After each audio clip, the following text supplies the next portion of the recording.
नमस्कार दोस्तों, junior added शिक्षक भर्ती में बात करेंगे आगे की प्रक्रिया को लेकर। जैसा कि सबसे बड़ा सवाल आपके मन में इस भर्ती को लेकर जो है वो है सीटों की संख्या पर। तो सीटों की संख्या को भी डिस्कस किया जाएगा और इसी के साथ साथ आपका शासनादेश किस विषय में सीट ज़्यादा होने की जानकारी मिल रही है और कट ऑफ कम रहेगी या नहीं, इन सभी विषयों पर चर्चा करेंगे।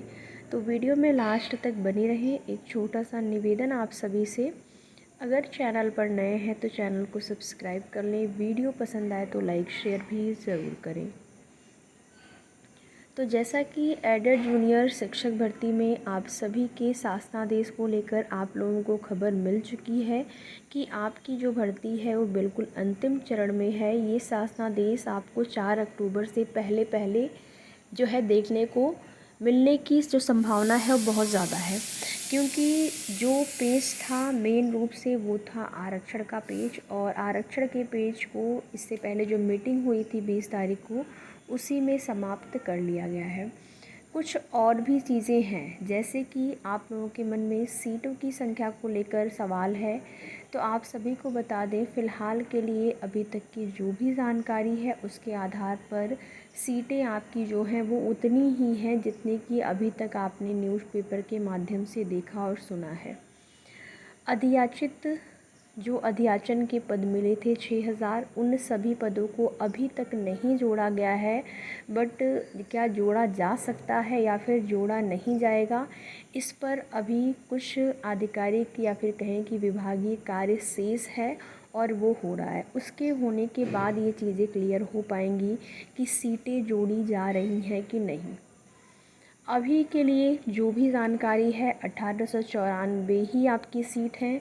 अब वृद्धि हो जाए तो बहुत बड़ी महिमा होगी भोलेनाथ की, अगर सीटों में वृद्धि हो जाए तो। अभी की जो भी जानकारी है, लगभग यहाँ पर सबसे ज़्यादा जो सीटें हैं वो आपको मैथ और साइंस सब्जेक्ट में देखने को मिल सकती हैं, जो लगभग 600 के आसपास, 600-650 के आसपास रहेंगी। तो जिस विषय में सीटें ज़्यादा होंगी, जाहिर सी बात है कि वहाँ पर उस विषय की कट ऑफ सबसे कम आपकी रह सकती है। लैंग्वेज को लेकर आप सभी के मन में सवाल है कि लैंग्वेज में जो आपका तीनों है, हिंदी, इंग्लिश और संस्कृत, तीनों की अलग अलग कट ऑफ बनेगी या फिर एक ही में। तो देखिए, अलग अलग कट ऑफ यहाँ पर इसकी बनने वाली है। लैंग्वेज की एक ही कट ऑफ नहीं बनेगी, तीनों आपके अलग अलग सब्जेक्ट हैं, हिंदी, इंग्लिश, मैथ, और जो परीक्षा आपकी हुई थी वो भी विषयवार अलग अलग हुई थी, तो उसकी कटाव भी आपकी अलग अलग ही रहेगी। और अगर आप मेरी पुरानी वीडियो देखेंगे, काफ़ी पुरानी वीडियो, जब आपकी भर्ती में रिज़ल्ट आया उसके बाद का, तब भी मैंने आपको यही कहा था। उस टाइम जब सीटों को लेकर जिक्र हो रहा था कि सीटों में वृद्धि हुई है कि नहीं, उस टाइम भी मैंने यही बताया था कि सीटें आपकी जो हैं वो बढ़ सकती हैं, बट अगर 1894 पर ही भर्ती होती है तो फिर उस टाइम भी मैंने यही बताया था कि 600 से लगभग 700 के आसपास, 600-700 के आसपास सीटें जो हैं वो मैथ और साइंस सब्जेक्ट को जा रही हैं, और अभी भी वही कुछ है। ठीक है, सीटें बढ़ जाती हैं तो उस स्थिति में तो फिर जो है देखते हैं क्या होता है, किस विषय में कितनी।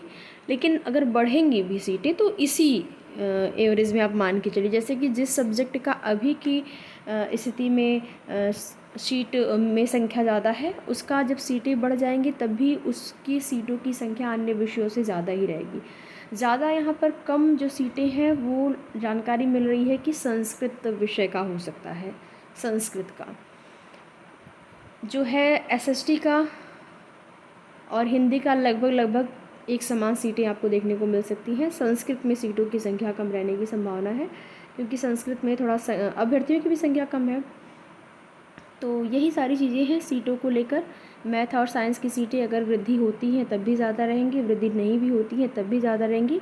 और कट ऑफ और मैथ और साइंस की अगर अन्य विषयों की आपकी 75 जा रही है अनरिजर्व कैटेगरी में, तो फिर मैथ और साइंस की वहाँ से 1 से 1.5 गुणांक लगभग आप कम कर लीजिए कि इतनी कम रह सकती है।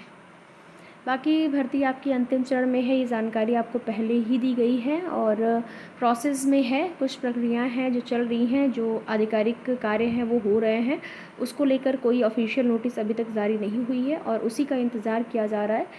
जहाँ तक अगर आपको अभी कोई ऑफिशियल नोटिस नहीं भी देखने को मिलती है तो आप मान के चलिए कि 4 तारीख से पहले शासन के द्वारा, सरकार के द्वारा कोई न कोई इस भर्ती को लेकर प्रोसेस आगे बढ़ाना ही होगा, क्योंकि माननीय न्यायालय ने भी यहाँ पर आदेश दिया है और वो भी देखेंगे। उन्होंने कह भी दिया है कि 4 अक्टूबर को हम देखेंगे कि आपका की जो भर्ती है वो कहाँ तक पहुँची है। तो ये एक अच्छी बात है। प्रेशर रहेगा, जैसे अधिकारियों पे क्या है, दबाव है, माननीय न्यायालय का दबाव है, तो इससे संभावना ज़्यादा बढ़ रही है कि 4 अक्टूबर से पहले शासनादेश आपका जारी हो सकता है। लेकिन हाँ, सीटों को लेकर एक प्रयास अंतिम करने की ज़रूरत है। प्रयास कर लेते हैं, उसके बाद देखते हैं क्या होता है। बाकी अधिकारियों के हाथ में है, शासन के हाथ में है। शासन कितने पदों के लिए मंजूरी देता है वो तो शासन के हाथ में है, लेकिन अगर प्रयास सीटों की संख्या को लेकर किया जाए तो उससे जो है सीटों के बढ़ने की संभावना ज़्यादा रहेंगी। बाकी आगे की जो भी जैसी भी जानकारी होगी आप सभी को समय समय पर उसकी सूचना दी जाएगी। और यहाँ पर बात कर लेते हैं यूपी SSSC से आज की डेट में एक नोटिस जारी हुई है, उस नोटिस को लेकर। और UPPSC यानी कि UP PCS प्री परीक्षा डेट पोस्टपोन्ड को लेकर जानकारी मिल रही है। आप में से ऐसे अभ्यर्थी होंगे कई जो कि PCS प्री के लिए आवेदन किए होंगे, यानी कि PCS की तैयारी कर रहे होंगे। तो उनके लिए बता दें कि PCS की आपकी जो परीक्षा है वो अब दिसंबर महीने में होने की जानकारी मिल रही है। ठीक है, दिसंबर में 9 या फिर 16 दिसंबर को ये परीक्षा कराई जा सकती है, क्योंकि सेंटर नहीं मिल पा रहे हैं।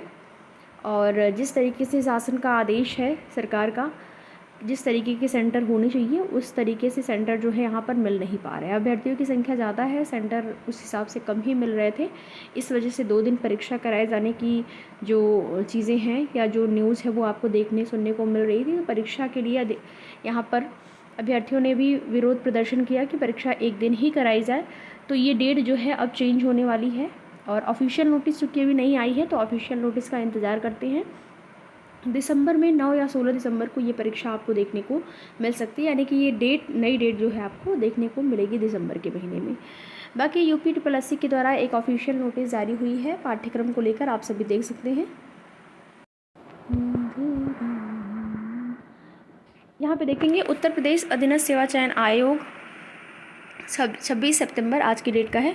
विज्ञापन संख्या 4 परीक्षा /2024 कनिष्क विश्लेषक खाद्य मुख्य परीक्षा के अंतर्गत खाद्य सुरक्षा एवं औषधि प्रशासन उत्तर प्रदेश लखनऊ के नियंत्रणाधीन कनिष्क विश्लेषक खाद्य की सीधी भर्ती के रिक्त कुल 417 पदों पर चयन हेतु भारत के नागरिकों से दिनांक 15 मार्च 2024 से लेकर 15 मई 2024 तक ऑनलाइन आवेदन आमंत्रित किए गए थे और इसी का जो है यहाँ पर पाठ्यक्रम आपका जो है वो प्रकाशित हुआ है। परीक्षा योजना आप देख सकते हैं, प्रश्नों की संख्या, और ये आपका भाग 1 में क्या चीज़ें हैं, भाग 2, भाग 3 आप यहाँ पर देख सकते हैं। टोटल 100 मार्क्स हैं और इसमें किस किस टॉपिक से कौन कौन सा आपका विषय है, कौन कौन सा टॉपिक है, किस किस टॉपिक से किन किन विषय से कितने प्रश्न आने वाले हैं, ये सारी चीज़ें यहाँ पर दी गई हैं। 120 मिनट यानी कि 2 घंटे की परीक्षा आपकी होगी। ये चीज़ें जो है वो तय हो चुकी हैं। बाकी आगे की जो भी जैसी भी सूचना होगी इन भर्तियों से संबंधित आप सभी को उसकी जानकारी समय समय परिचालन के माध्यम से दी जाएगी। वीडियो में लास्ट तक बने रहने के लिए आप सभी का बहुत बहुत धन्यवाद।